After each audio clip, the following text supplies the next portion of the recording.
Have you ever been a victim of a cyber attack like spoofing or phishing? What are they? What's the difference between them? And how can we protect ourselves against such attacks? Stay tuned to figure out.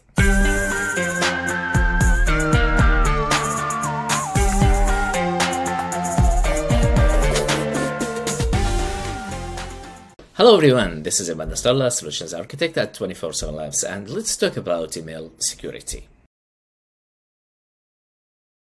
So, let's start with spoofing. Spoofing means deceiving, tricking. So, maybe you receive an email from a known sender, somebody who you know, somebody you trust. Could be your boss, your colleague, your friend, your client, your vendor, supplier, anybody in your contact list, and sends you a normal email. But actually, the one who sends the email is not the one who you think. Is somebody else, a hacker, who steals the identity of that person, pretend like this is the person who you know, and sends you the email. The reason here is to steal sensitive information. So here it's kind of stealing details of a legitimate user and use it against you. It's identity theft, and the reason for spoofing is breach the security of the system or to steal sensitive information of the user. Now, the question is, how can you recognize this is a spoofing email? It's not easy because it's from a person who you know, a person who you trust. But how the hacker working here, the hacker actually doesn't know the relation between you and the sender. The hacker could reach to the contact list and start sending from here to there, from there to here, and so on. To try to get information, like sending a malicious attachment, which could give the hacker information from your system. So what you have to do, you will find the content of the message is weird. When the content of the message is weird, you have to think about it. Like, or the relation between me and that person doesn't make him or her asking about these issues or discussing these issues. So from the content, from the body of the letter, you can know if it's real or not. If you are not sure, maybe yes, maybe no, then the best approach is to contact that person directly, not through reply. Don't reply to such emails. Don't touch attachment. Don't click any link. Go directly and contact that person by phone, by text, and ask them about what the email that you sent me, because that person doesn't know anything about that email. And the phishing, I believe everybody of you has received a phishing email at least once. The funny that I myself, I receive every single day, I receive a bunch of phishing emails. So the phishing email is a common social engineering technique. Everybody receives it.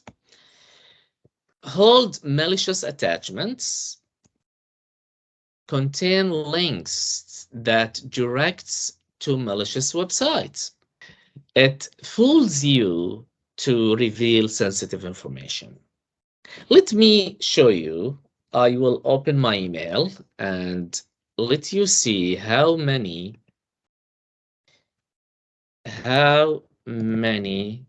phishing emails I receive daily.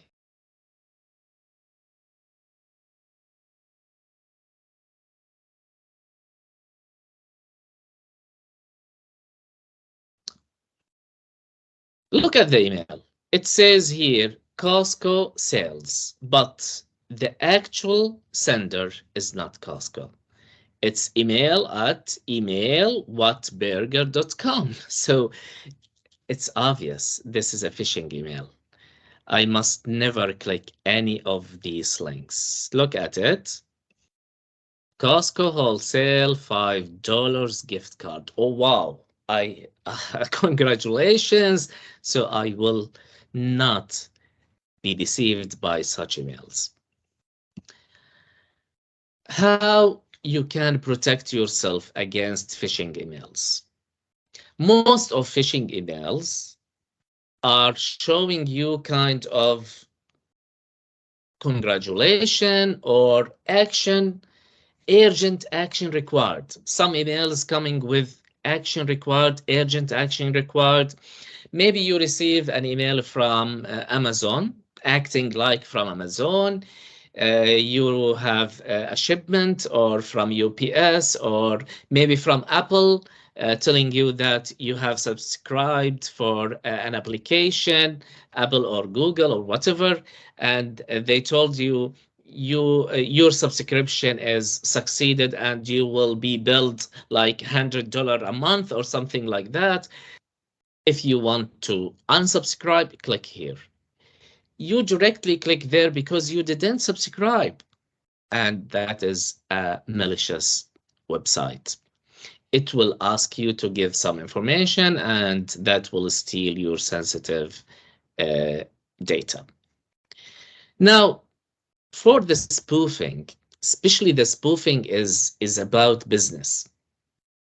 When we talk about spoofing, we will talk about it in two sides. If you receive a spoofing email, and I told you how you can make sure from the content, from the body of the message, you can find out, or you can feel it, there's something weird. So that's how you can contact the person and make sure if it is a real email or not. But the other side, how you can stop somebody to use your email to spoof others. When we are talking about business, then we have a server, we have an email server. We need to take actions to protect ourselves, our server, from spoofing. So we will stop, or we will prevent anybody to use our emails to spoof others. How? We have different actions, steps. The first one is the SPF. We need to set the record for SPF, which is the Sender Policy Framework. What exactly the SPF?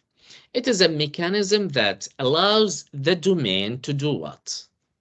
Allows the domain to specify which sources, which IP addresses that allowed to deliver email on behalf of that domain. So your domain, at the business domain, I mean, will allow some sources to send emails from this server. So if the sender is pretending like you, or like your colleague, or anybody in your business, and using an IP address which is not recognized, the email will not be sent. The other technique is DKIM, which means Domain Keys Identified Mail. Here it allows the domain to claim responsibility for the message and protect it against modification by adding a digital signature. So suppose you write a real message, but then the hacker could change the body of the message, adding a link or a malicious attachment. So here the DKIM will make sure the email is sealed, it's closed, and everything in the email will not be changed. To control SPF and DKIM, we have something called DMARC. DMARC, which means domain-based message authentication, reporting, and conformance. So DMARC here is working like monitoring. It monitors both SPF and DKIM. If the email passes through SPF, passes through DKIM, then DMARC here will let it go. If it fails, then DMARC has to apply the policy. So DMARC built on top of SPF and DKIM. It checks the SPF and DKIM validation results. If the header from domain matches the domain used for SPF and DKIM, header from address is the email address the recipient sees in the email client, the policy will be applied. Non-quarantine reject. Non-quarantine reject if it fails. If it passes, then it passes. It will go. But if it fails the SPF or if it fails the DKIM, then what? We have to set up our policy. The best action is reject. So if it fails, reject. The email will not go. It will stop.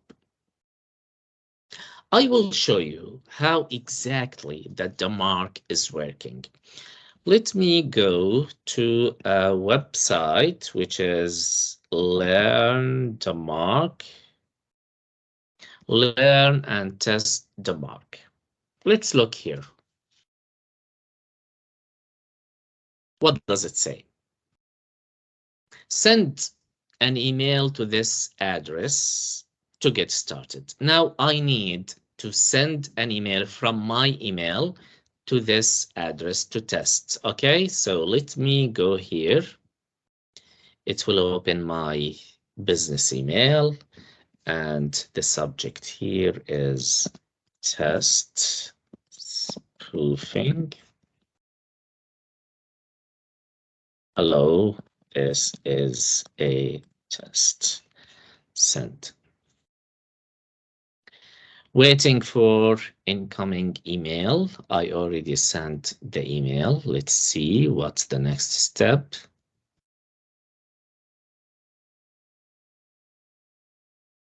Email server, new, learn DMARC, wake up. Okay, so the test now started. It will test incoming connection from, okay, my name is, forget about it. Now the domain part, 24/7 Labs, the name of our company. Press any key to continue. Running SPF, the policy. Actually, I have set it up, the policy for SPF, DKIM, and DMARC. So now I am checking if I have done it correctly.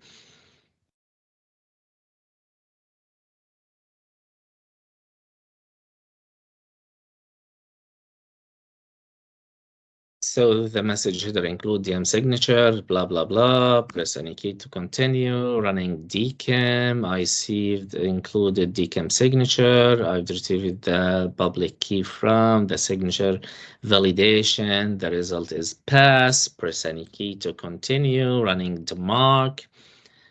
I have found the DMARC policy. Yes, and I actually set it as reject if it fails.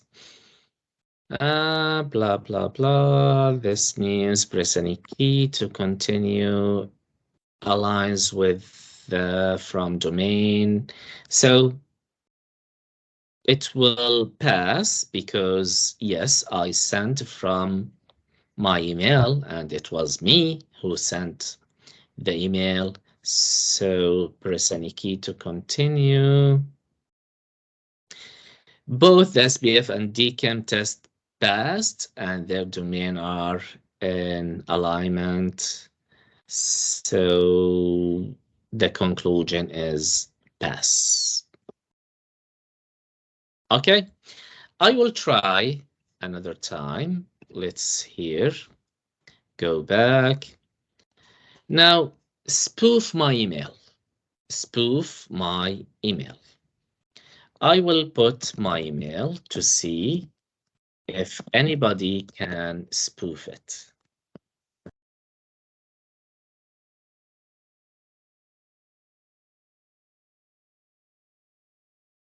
Now, this website will try to spoof my email.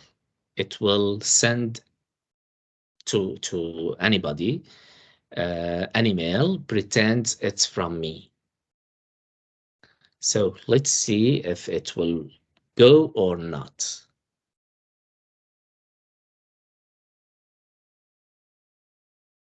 The domain part, okay. Press any key to continue. Running SPF. I found SPF policy. Your IP address is not allowed. It's not talking to me. It's talking to the one who pretends like me. Here the message header and message body. Okay, press any key to continue. Running the DKIM. It doesn't include the signature. Unable to authenticate. Okay. Running DMARC. So it's reject, as I said, and DMARC does not specify. So this fail. The final result is fail. And the email can't go. Our server will prevent the email to go because it uses our domain and is not authenticated. As you see, fail. So here it explains how SPF, DKIM, and then DMARC are working. The last thing I want to go through is the reports. After we set up the SPF, DKIM, and DMARC, we start receiving reports from DMARC, and that's common. Anybody who's setting up the records for SPF, DKIM, and DMARC will start receiving. We can stop receiving these emails. What exactly the report contains? The report here contains report of the transactions. For example, here, header from bixbusiness.com, header from the domain, what's the domain, and if we go up here, fail, for example, and here, pass. If we go through, we will find every email, it was sent from which domain, and if what's the header, does it pass or fail. So it gives us a brief about what is going on through our server. That's it. I hope this could help and prevent the cyber attack in general, especially for emails. Have a nice day.